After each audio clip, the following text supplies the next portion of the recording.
जी, quadratic function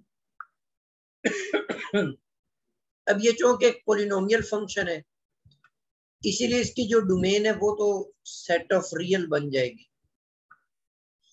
आपको याद होगा कि आपने कैलकुलस में पढ़ा था कि एक ऐसी इक्वेशन जिसके अंदर एक वेरिएबल लीनियर होता है और एक वेरिएबल क्वाड्रेटिक होता है, मतलब y को आप लीनियर सपोज कर लें और x जो है ये क्वाड्रेटिक है, तो ऐसी जो इक्वेशन होती है ना, इसका ग्राफ हमेशा एक पैराबोला बनता है। अब आपके पास जो क्वाड्रेटिक इक्वेशन है उसका ग्राफ या तो इस तरीके का एक पैराबोला बनेगा या फिर ये इस तरीके का पैराबोला बनेगा। अब यहाँ पर अगर आप इस पैराबोला को देखें तो ये इसकी दोनों जो ये एक्सटेंड हो रहा है नेगेटिव इन्फिनिटी तक जाएगा, लेकिन ये इसके अंदर मैक्सिमम पॉइंट है। यहाँ पर जो y की वैल्यू होगी वो आपके पास मैक्सिमम वैल्यू होगी, इससे ऊपर की आपको वैल्यूज नहीं मिलने वाली। इसी तरह अगर आप इस दूसरे वाले ग्राफ को देखें तो ये पॉजिटिव इन्फिनिटी तक ये एक्सटेंड होता हुआ जा रहा है और ये y एक्सिस पर ये आपको सबसे स्मॉल वैल्यू देगा, सबसे मिनिमम वैल्यू देगा। इसका मतलब ये होता है कि जो पैराबोला इस तरह का पैराबोला बनता है वो या तो कनकेव अप होता है या कनकेव डाउन होता है। इसको भी थोड़ा सा समझ लें, ये जो पैराबोला है इसको कनकेव अप कहेंगे और इस वाले पैराबोला को कनकेव डाउन कहेंगे। तो जो कनकेव अप होता है वो पॉजिटिव इन्फिनिटी तक उसमें वैल्यूज y की जाती हैं, और जो पैराबोला का कनकेव डाउन होता है उस पैराबोला में y की जो वैल्यूज है वो नेगेटिव इन्फिनिटी तक जाती हैं। इसका मतलब बेसिकली जो x की वैल्यूज होती हैं वो डोमेन होती है और जो y की वैल्यूज होती है वो रेंज होती है। अब डोमेन तो इसकी कंफर्म है कि पूरे का पूरा सेट ऑफ रियल है। इसकी रेंज के बारे में अब दो राय आ गई कि या तो वो पॉजिटिव इन्फिनिटी तक होगी एक कांस्टेंट नंबर से स्टार्ट होते हुए, या फिर वो एक कांस्टेंट नंबर से स्टार्ट होते हुए पॉजिटिव इन्फिनिटी तक जाएगी। जी, अब इन केसेस को डिस्कस जनरली हम कर लेते हैं कि कौन सा केस आ जाए तो फिर कैसे करेंगे। अब इसके लिए हम डेरिवेटिव्स के रूल्स जो है उनको यूज करते हुए मैक्सिमम वैल्यू और मिनिमम वैल्यू ये फाइंड करने के लिए हम इसका फर्स्ट डेरिवेटिव मालूम करते हैं। अब फर्स्ट डेरिवेटिव जब आप जीरो रखेंगे तो फंक्शन की एक्सट्रीम पॉइंट्स आपको मिल जाएंगे। एक्सट्रीम से मुराद या तो मैक्सिमम वैल्यू या उस फंक्शन की मिनिमम वैल्यू। तो यहाँ पर जब आप फर्स्ट डेरिवेटिव को जीरो के इक्वल लेते हैं तो x की जो वैल्यू निकल आती है वो -b/2a निकल आती है। तो ये स्टेशनरी पॉइंट निकल आया। अब यहाँ पर आपने फंक्शन की वैल्यू फाइंड आउट कर ली। इस एक्सट्रीम पॉइंट के ऊपर फंक्शन की जब हम वैल्यू फाइंड आउट करते हैं तो फंक्शन आपको ये वैल्यू देता है। अब अगर कनकेव अप होगा तो कनकेव, अब मैं दोबारा यहाँ पर बनाता हूँ, कनकेव अप से मुराद ये वाला ग्राफ। अब इसके अंदर इस फंक्शन का मिनिमा तो एग्जिस्ट करता है लेकिन मैक्सिमा एग्जिस्ट नहीं करता। तो मिनिमा का मतलब, एग्जिस्ट करने का मतलब सेकंड डेरिवेटिव पॉजिटिव होगा। सेकंड डेरिवेटिव रूल हम इस्तेमाल करते हैं।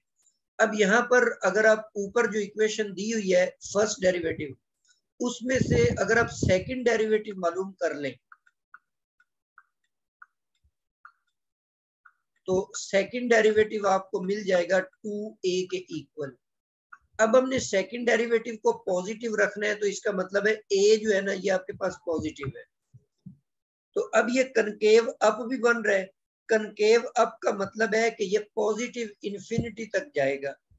मतलब इसमें जो मिनिमम वैल्यू है वो मिनिमम वैल्यू फंक्शन की y की ये वैल्यू निकल आई और जाएगा ये पॉजिटिव इन्फिनिटी तक। इसी तरह अगर ये कनकेव डाउन होता तो इसकी मैक्सिमम वैल्यू एग्जिस्ट करती और नीचे ये नेगेटिव इन्फिनिटी तक जाता।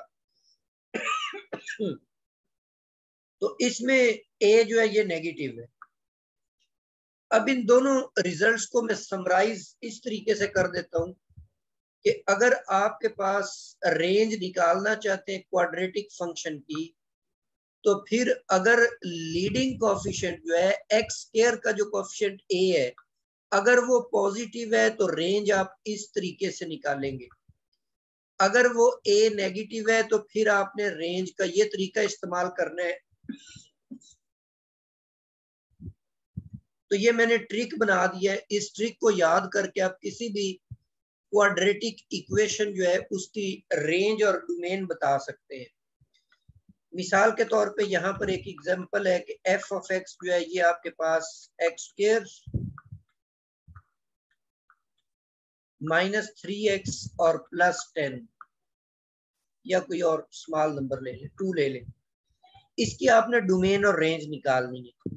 अब इसकी जो डोमेन होगी वो तो आपके पास, क्योंकि ये पॉलिनोमियल फंक्शन है, इसीलिए चुप करके लिख दें कि इसकी जो डोमेन है वो सेट ऑफ रियल नंबर्स है। बट अगर आप इसकी रेंज निकालना चाहते हैं तो इसके लिए पहले कोएफिशिएंट देखें। अब इसमें a जो है एक्स स्क्वायर का कोएफिशिएंट वो 1 है और ये पॉजिटिव है, तो पॉजिटिव होगी तो ये पॉजिटिव इन्फिनिटी तक जाएगी। तो रेंज का ये फार्मूला यूज करते हुए -b² + 4ac divided by 4a, तो इसको अगर हम यूज कर लेते हैं तो इस फंक्शन की जो रेंज आपके पास आ जाएगी b²। अब b यहाँ पर -3 है तो -3 का स्क्वायर 9 बन जाएगा। 9 आगे प्लस आएगा और 4a भी 1 है और c जो है वो आपके पास 2 है।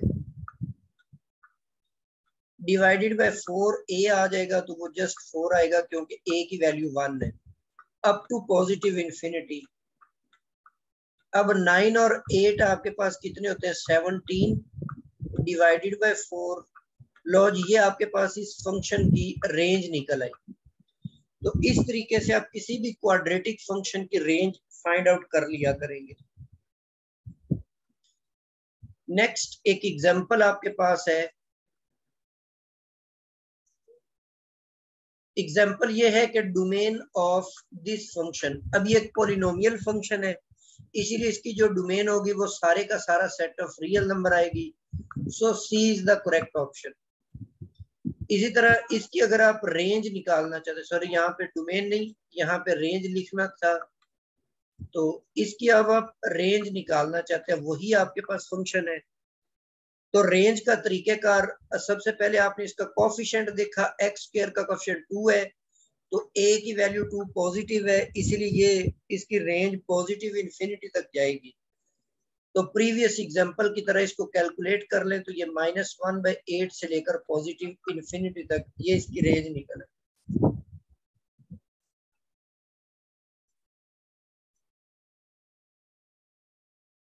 जी नेक्स्ट आपके पास कुछ और एग्जांपल्स हैं डोमेन और रेंज के हवाले से, जैसे f of x is equal to x square. अब ये फंक्शन है तो क्वाड्रेटिक, लेकिन ये सिंपल है। इसमें अब वो प्रीवियस अगर आप मेथडोलॉजी यूज करना चाहते हैं तो कर भी सकते हैं, तो डायरेक्ट आप उसको यूज ना भी करें तो भी। अब देखें इसके अंदर आपने डोमेन तो इसकी होगी सेट ऑफ रियल नंबर्स। तो अगर आप डोमेन में से कोई भी नंबर पिक करते हैं, जब आप इसका स्क्वायर करेंगे तो इसका स्क्वायर जो होगा वो आपके पास बिलोंग कर जाएगा positive real number, sorry non negative real number, मतलब 0 से लेकर पॉजिटिव इन्फिनिटी तक। उसकी वजह ये है कि जब आप कोई भी रियल नंबर लेते हैं तो उसका जो स्क्वायर होता है वो कभी भी नेगेटिव नहीं हो सकता। अब इस फंक्शन में एक्स स्क्वायर दिया हुआ है एफ ऑफ एक्स के इक्वल, और जो एफ ऑफ एक्स की वैल्यूज होती हैं वो आपके पास रेंज की वैल्यूज बन जाती हैं, इसीलिए इस फंक्शन की रेंज निकल आई 0 to infinity. A is the correct option. इसी तरह नेक्स्ट आपने एक्स स्क्वायर प्लस 5 की रेंज निकालनी है। अब यहाँ पर इसी के अंदर देखें, एक्स स्क्वायर तो बिलोंग कर गया 0 टू इन्फिनिटी, लेकिन अगर मैं इसमें 5 ऐड कर देता हूं तो ये बिल्कुल इक्विवेलेंट होगा कि आप 0 में 5 ऐड करते हैं, तो ये 5 से लेकर पॉजिटिव इन्फिनिटी तक ये इंटरवल आपके पास आ जाएगा। सो इसके अंदर डी ऑप्शन है, नन ऑफ दीज, क्योंकि ये ऑप्शन इसके अंदर गिवन नहीं है। अच्छा, इससे ज्यादा हायर डिग्री के आपके पास पॉलिनोमियल आ जाते हैं, क्यूबिक पॉलिनोमियल 4th पावर का। उसके लिए मैंने एक जनरल रूल बना लिया है कि अगर आपने पॉलिनोमियल की रेंज निकालनी है, अगर वो कांस्टेंट है तो रेंज आपने जस्ट ये लिख लेनी है। अगर उसकी डिग्री जो है इवन डिग्री है, जैसे अभी क्वाड्रेटिक का किया, तो उसके हमने 2 केस बनाए कि अगर कोफिशिएंट पॉजिटिव है तो फिर कोई एक स्पेसिफिक नंबर तलाश करेंगे, और उसका तरीका वही है जैसे आपने क्वाड्रेटिक में फाइंड आउट किया, आर से इंफिनिटी तक और नेगेटिव इन्फिनिटी से आर तक तब होगा जब लीडिंग कोफिशिएंट नेगेटिव होगा। अगर उसकी डिग्री जो है वो ऑड है, क्यूबिक पॉलिनोमियल है, 5th पावर वाला पॉलिनोमियल है, तो फिर हमेशा उसकी रेंज जो है वो आर होगी, डोमेन भी आर होगी, रेंज भी आर होगी। जैसे एग्जांपल के तौर पे अगर आपको कोई भी क्यूबिक पॉलिनोमियल दे दिया जाता है x cube plus 5x minus 3, अब ये क्यूबिक पॉलिनोमियल है, इसकी पावर 3 है, इसीलिए इसकी जो डोमेन है, डोमेन ऑफ एफ, वो आपके पास पूरे का पूरा सेट ऑफ रियल नंबर आ जाएगा। और इसी तरह अगर आप इसकी रेंज फाइंड आउट करना चाहते हैं तो रेंज ऑफ एफ जो है वो भी आपके पास पूरे का